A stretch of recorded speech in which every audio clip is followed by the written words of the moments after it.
بسم اللہ الرحمن الرحیم، السلام علیکم۔ ڈاکٹر منور حسین آپ کے پیش خدمت ہیں۔ میرے ساتھ ہیں ناصر شیرازی صاحب، آپ پریزیڈنٹ ہیں CPGS کے، جو پاکستان کے اندر سینٹر فار گلف اسٹڈیز کے نام سے مشہور ہے۔ اس کے علاوہ آپ نے ان کو نیشنل انٹرنیشنل میڈیا پہ تجزیہ دیتے ہوئے سنا ہوگا، مشرق وسطیٰ پہ اچھی کمانڈ رکھتے ہیں، اور ساتھ میں آپ ایک پولیٹیکل پارٹی کے سیکرٹری جنرل بھی ہیں پاکستان کے سطح کے اوپر۔ ناصر شیرازی صاحب، آپ کو بہت شکریہ، آپ نے وقت دیا۔ ناصر شیرازی صاحب، ریٹیلیٹری اٹیک ہمیں نظر آیا رات کے وقت، اور تقریباً صبح کے وقت کہہ لیجئے 5 پونے 6 بجے کا ٹائم تھا۔ اسرائیل نے دو سطحوں پہ حملہ کیا ہے۔ پہلا ایک ویو آئی اور پھر اس کے بعد دوسری ویو آئی۔ پہلے تو بتائیے گا کہ اٹیک کی نوعیت کیا تھی اسرائیل کی طرف سے؟ جی شکریہ۔ میرے خیال ایک تھوڑا سا میں بیک گراؤنڈ کی طرف بھی دیکھنے کی ضرورت ہے، اگرچہ اسرائیل نے بھی ریپیٹڈلی یہ بات کہی کہ وہ ان آنسرڈ نہیں جائے گا ایران کا اٹیک اور وہ ریسپونڈ کریں گے، لیکن اسرائیل کو اپنی ولنریبلٹی کا اندازہ بہت اچھی طرح سے ہو چکا تھا۔ چونکہ ایران جب اٹیک کر رہا ہے تو لازمی ہے کہ ایران اپنی طاقت کا میکسیمم استعمال نہیں کر رہا، لیکن جو ڈیفینڈ کر رہا ہے تو اس کے لیے اپنے ڈیفenس کیپیبلٹی کو ایٹ اٹس میکسیمم انشور کرنا ضروری ہے۔ تو وہاں پہ اسرائیل کا آپ کے علم میں ہے کہ جو پہلا وہ ہوا ایران کی طرف سے اٹیک، جس میں ڈرونز اور میزائلز کلیکٹیولی لانچ کیے گئے، تو اس میں بہت ابتدائی سطح کی انہوں نے اپنی ٹیکنالوجی ثابت کی، لیکن اس کے باوجود انہوں نے ڈائریکٹ ہٹ انشور کی۔ لیکن اس وقت تک ایک بڑی کہانی یہ رہی کہ اسرائیل کا ڈیفنس سسٹم اس کو روک پا رہا ہے۔ پھر دوسرا مرحلہ جب آیا تو وہ چونکہ اتفاق ایسا تھا کہ اگرچہ اسرائیل میں بہت اسٹرکٹ سینسرشپ ہے، یہ آپ کے علم میں ہے، یعنی اگر ایک ملٹری پرسن، ان کا آفیسر کو مرڈر کر دیا جائے یہ چھوٹا جرم ہے، لیکن اگر ان کی اس طرح کی کوئی ویڈیو ویژول جو ہے وہ پبلک ہو جائے یہ بڑا جرم ہے۔ تو بہت سختی سے وہ آبزرو کرتے، کنٹرول سوسائٹی ہے اور کنٹرولڈ ایٹماسفیئر ہے وہاں کا۔ لیکن اتفاق ایسا ہوا، چومی یہ قسمت، کہ اس دن ایک ڈومیسٹک انسیڈنٹ جو ہے وہ ہوا، جس میں ایک فلسطینی نے اسرائیلی ملٹری کے لوگوں کو اور پولیس کے لوگوں کو نشانہ بنانا شروع کیا تل ابیب کی ڈسٹرکٹ جافا میں۔ اور جب یہ کام ہو رہا تھا تو تمام انٹرنیشنل چینل، چونکہ اسرائیل اس وقت کنسرنڈ ہے، تو تمام انٹرنیشنل چینل جو ہے وہ اس کی لائیو کوریج دینے کے لیے موجود تھے، اور اتفاق سے میں بھی اس وقت جو ہے وہ اسی مختلف چینلز کے اوپر کوریج میں تھا۔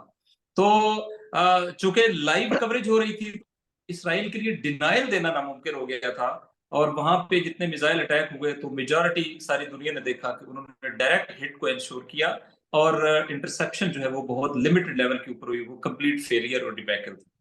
اب مسئلہ یہ ہے کہ آپ جانتے ہیں، آپ IR کے استاد ہیں اور قائد اعظم جیسی یونیورسٹی کے فیکلٹی ممبر ہیں، جو ڈیٹرس ہے اس وقت تک کریٹ نہیں ہوتا جب تک آپ کو، اگر ایک لے مین لینگویج میں بات کریں، جب تک آپ کو یہ یقین نہ ہو جائے کہ جو جواب الجواب ہوگا وہ اتنا کرشنگ اور اتنا آپ کہہ لیں ڈیواسٹیٹنگ ہوگا کہ irreparable لاس ہوگا۔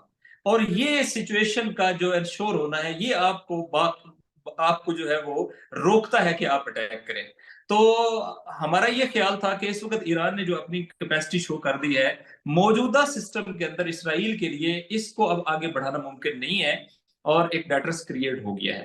لیکن اس مرحلے پر امریکہ جو ہے وہ انوالو ہوتا ہے، اور انہوں نے تھرڈ سسٹم کے ذریعے سے اسرائیل کو ایک سینس آف پروٹیکشن دینے کی کوشش کی کہ اوکے ٹھیک ہے، آپ کے سسٹم ناکام ہو گئے ہیں، لیکن ہم جو آئرن کلیڈ سپورٹ کے ساتھ آپ کے لیے موجود ہیں، تو ہم اپنی اب میکسیمم کیپیبلٹی، آپ کو پہلے بھی انہی کی دی ہوئی وہ ہے آئرن ڈوم اور دیگر چیزیں، یہ بیسیکلی ایڈوانس ورژن ہے ان کے پیٹریوٹ کے اور دیگر جو امریکن میزائل ڈیفنس سسٹم ہے، اور اسرائیل نے اس کو اپنے حساب سے تھوڑا سا ظاہر ڈیولپ بھی کیا ہوا ہے۔